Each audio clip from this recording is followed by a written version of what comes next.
Guys welcome to my channel. তো তোমরা দেখছো নন ব্লগ মালদার, আমি হলাম নয়ন। তো চ্যানেল যদি প্রথমে দেখো চ্যানেলটা অবশ্যই সাবস্ক্রাইব করে ভিডিওটা লাইক করে দাও, লাস্ট পর্যন্ত অবশ্যই ভিডিওটা দেখো। তো আজকে আমরা এসেছি মালদার সমুদ্র সৈকত বা দীঘা, ঠিক আছে, যেটাকে বলা হয়। তো অনেক লেট ভিডিও, কারণ মালদাতে যতগুলো ইউটিউবার আছে ভাই সবাই ভিডিও করে নিয়েছে, আমি অনেক লেটে আসলাম। তো যাই হোক তোমাদেরকে দেখাচ্ছি ভিউটা, তোমরা ভিউটা দেখো।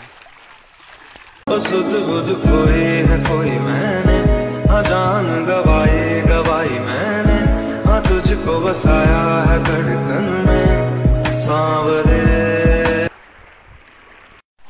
ভিউ দেখো, ঠিক আছে। তো এখানে যত দূর পর্যন্ত তোমাদের চোখ যাবে দেখবে শুধু জলই জল, তাই এইটাকে মালদা সমুদ্র সৈকত বা ছোট দীঘা বলা হয়। তো যাই হোক তোমরা রবিবার করে আসতে পারো, এখানে দারুণ মজা হবে, দোকানপাট বসে, খাওয়া দাওয়া করতে পারো। তো চলো আমরা স্নান করি আর তোমরা ভিডিওটা দেখতে থাকো।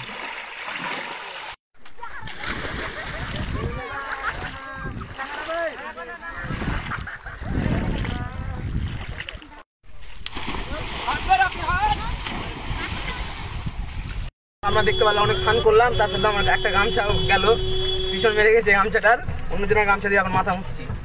তো তোমরা ভিডিও লাইক করে দাও আর লাস্ট পর্যন্ত ভিডিও দেখার জন্য থ্যাঙ্কস। আর তাড়াতাড়ি 5K সাবস্ক্রাইব কমপ্লিট।